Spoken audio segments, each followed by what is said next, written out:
How can I learn to speak faster? People ask me this question all the time, and although I think the answer to this question is really interesting, I don't like the question. So before I tell you how to speak faster and more naturally, first I want to talk about why I don't like this question. I don't like this question because when you speak faster, it usually does two things. One, it makes you sound less confident and less professional. Two, it makes it more difficult for other people to understand what you are saying. Both of those things have a very negative impact on your ability to communicate effectively with other people. Unless you want to be on Eminem's next rap album, speaking fast is, in my opinion, a really bad goal. Native English speakers actually hire coaches to teach them how to speak slower, because they know that good speakers speak slower, not faster. So today I'm going to give you 10 tips for how to make your speech sound more natural. But when you do these things, you're going to be able to say more words in less time, without moving your mouth faster. Let's begin.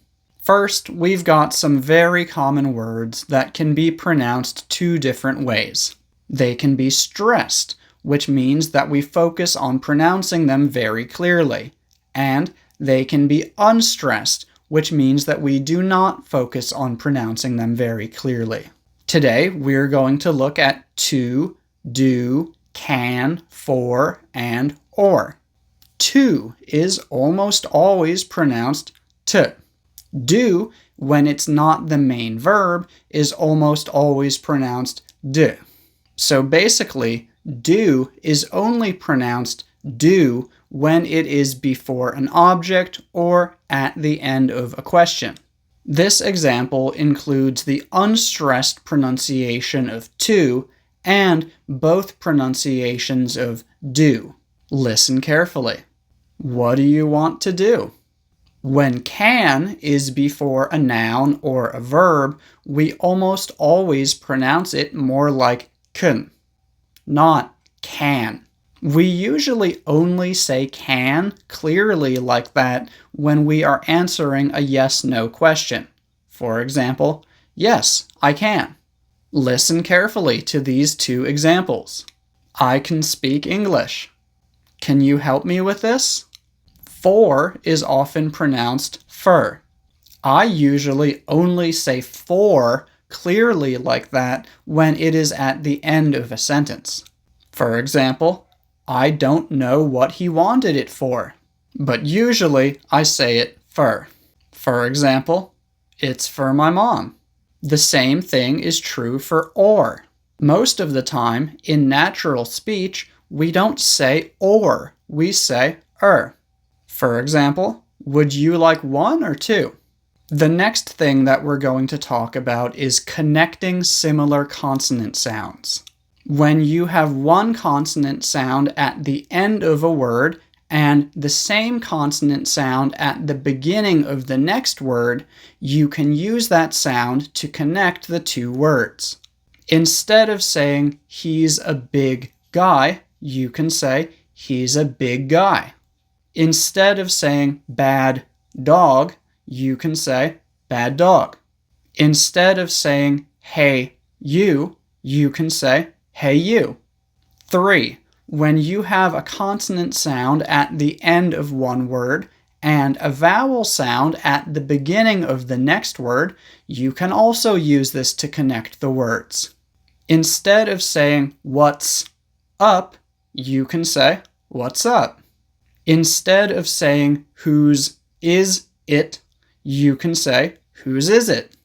4. When you have the O sound or the oo sound at the end of a word and you have a vowel sound at the beginning of the next word, you can connect them with a small W sound. Instead of saying go out, you can say go out. Instead of saying go away, you can say go away. And instead of saying you eat, you can say you eat. But with this one, I want to make it clear that this is a very small W sound. It's not a strong sound that you try to make. It's just something that happens naturally when you don't stop between the two words. You don't make it happen, you let it happen. 5. When you have the A sound, the E sound, or the I sound at the end of a word, and a vowel sound at the beginning of the next word, you can connect them with a small Y sound.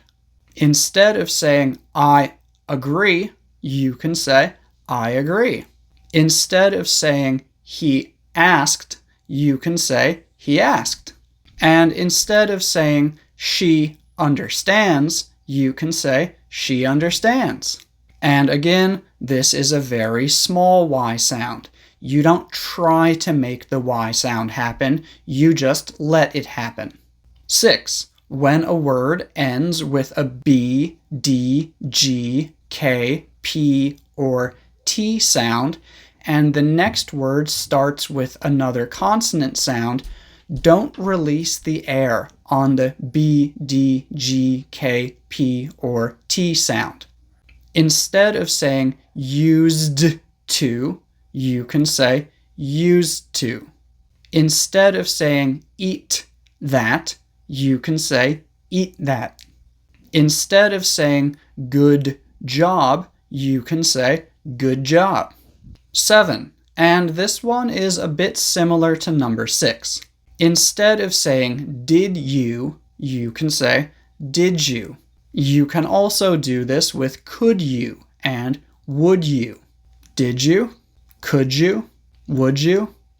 8. This one is non-standard, but it is very common. You can make contractions with question words and the word did. For example, where'd, who'd, why'd. And then you can do the same thing that we did in number 7. So instead of saying, where did you go, you can say, where'd you go? And instead of saying, who did you talk to, you can say, who'd you talk to? 9. When him, her, his, or hers comes after a consonant sound, we often don't pronounce the H clearly. For example, where did he go? She's his friend. He forgot to bring his guitar. And finally, number 10, which is you don't always need to pronounce didn't, hadn't, wouldn't, and couldn't so clearly. In conversation, they often sound more like didn't, couldn't, wouldn't, hadn't. Now, I just explained a lot of stuff, and I don't expect you to remember all of it today. And the good thing is, you don't need to remember any of this.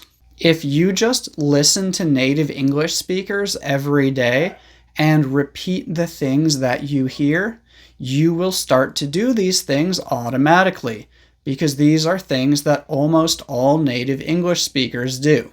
So yeah, unless you want to be the next Eminem, don't worry about speaking faster. Instead, focus on speaking more naturally. And again, you can do this by just imitating native English speakers every day. If you do that, you will be able to speak more smoothly and say more words in less time without moving your mouth faster. So you'll sound both more natural and more confident.